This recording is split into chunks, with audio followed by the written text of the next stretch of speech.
is because when Rob told me months and months and months and months ago he was getting married, I asked him, "Oh, what should I wear to your wedding?" And he's like, "Man, dude, if this one makes it to the altar, you could wear a dress for all I care." So, for those of you who don't know, my name is Ryan. I am the best man. Okay? I'm trying to do a very good job of it. Rob promised me, if I did a really good job, I'd be the best man at his next wedding. Love that joke. I'm using it all week, and I'm never getting tired of it. Okay, sorry. Okay. So Rob had asked me to be his best man several months back, and it only really hit me about a month ago that what that really meant to be the best man. The speech. And that's the one thing everybody keeps talking about. They remember at the weddings went, is that speech with a lot of swear words in it, whatever. So I kind of realized, do I have to make a speech? I better talk to Rob. And so when Rob called me a couple weeks ago, I said, "Hey, dude, am I going to be speaking at your wedding? We haven't really talked about it." He's like, that sounds like a Lindsay question. So it's good to hear, Rob, that you're starting early. You know, you're learning to defer to your wife right away. So if I can also start off before I do the real speech stuff here. Lindsay, do me a favor.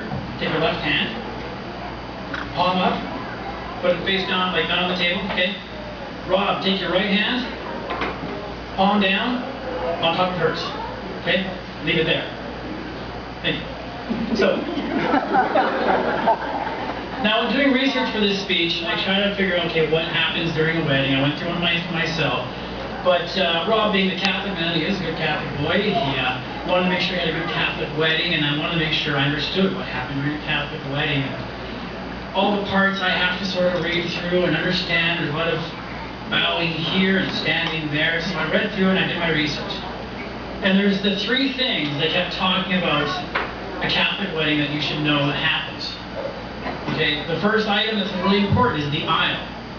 It's wide enough. This is the time everybody gets to see the bride, how beautiful she is. Right? She makes that long walk down. Beautiful music is playing. There's the altar.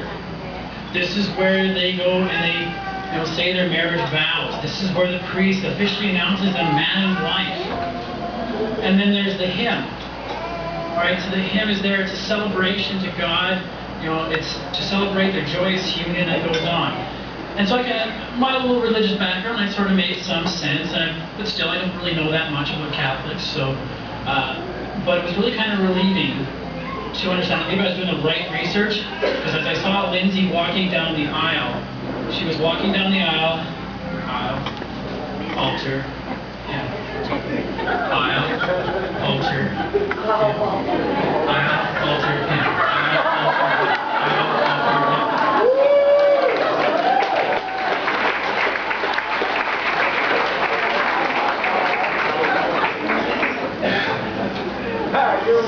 There's nothing original, I've stolen everything. Now, according to Rob, if you talk to him, he'll say we met in high school, and I must admit, dude, I really don't remember in high school. You must have flown under every radar we had to figure that one out. What I do recall is working at the theater, and when I was looking for another job, he was the guy who ushered me on over to Radio Shack, said, "You've got to get a job, we can work together." And so I went and got a job, and he and I worked together. It was great. There's some good times. Do you ever think they really found that banana? Yeah. So, Radio Shack is the Radio Shack era. This is, I think, where Rob and Lindsay really started that whole courtship thing. She always came by for her visits. They were probably daily. Dropping by, though, with cookies, cakes, or whatever baking she happened to have that day. It was great. I think we all benefited from her visits. Rob, you got yourself a beautiful wife. I gained about 30 pounds. So thanks, Liz. Alright, so Rob and I worked together at Radio Shack for a long time. Several, three years or something like that. And then Rob decided, time to move on. Radio Shack was the place for me. Sears is the place for me. So he went and moved on to Sears. And then he went back and got me and said, "Ryan, you gotta come to Sears." So I followed him and went with me to Sears. And thank God he didn't go into teaching. Otherwise I'd probably look like the stalker right about now, following But Rob was a good worker, and he was a great guy to hang out at that work. I mean, working with Rob was kind of like working with God. You barely saw him. He was always holier than thou. And if he did any work, it was a bloody miracle.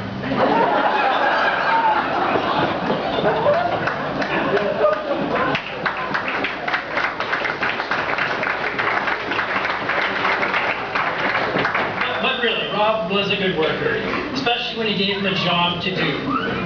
He went to town. He did the job right, and he did it thoroughly. Like the time he bought those 3 bags of Reese's, peanut butter cups. Man, you finished those in order with ferociousness. Good job. Rob was also the guy that introduced me to such things as Law and Order, Pulp Fiction, generally any Samuel Jackson movie.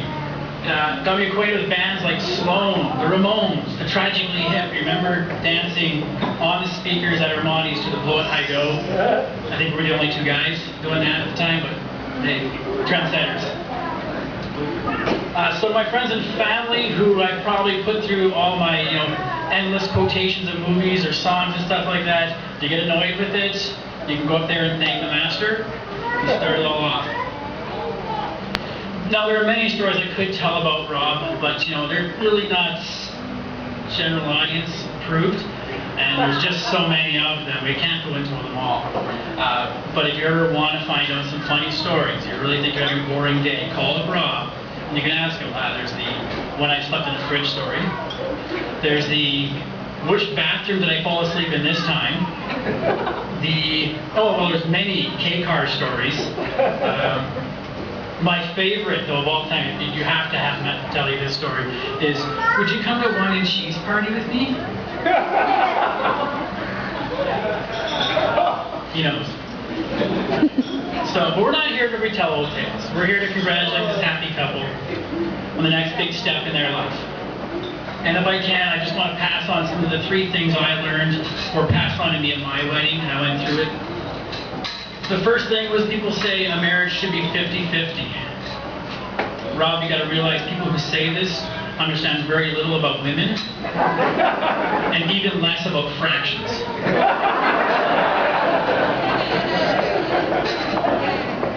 The 4 words you'll use from now on that you'll ever need. Yes, dear, I'm sorry. Now, when you do this, you got to do it the way I was taught. Reg Stoltz taught me this. It's, yes, dear, I'm sorry. You got to do the head bobbing thing. Yes, dear, I'm sorry.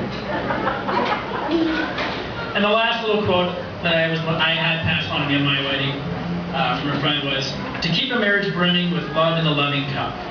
When you were wrong, admit it, and when you're right, shut up. So, if you're wondering why I had you guys put your hands the way they are, Rob, I just wanted you to get that last little feeling of ever having the upper hand.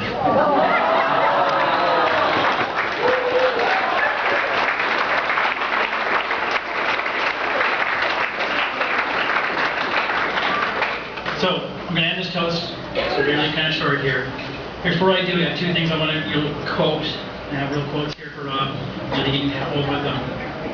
This song, the first one's a song, was written many, many years ago. But I believe the words are still meaningful today, especially today.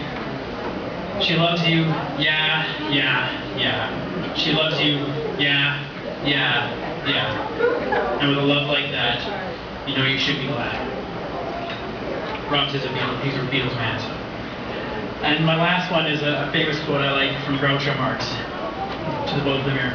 Here's to the prettiest, here's to the wittiest, here's to the truest of all who are true. Here's to the neatest one, here's to the sweetest one, here's to them in one, here's to you. Ladies and gentlemen, I give you the bride and groom.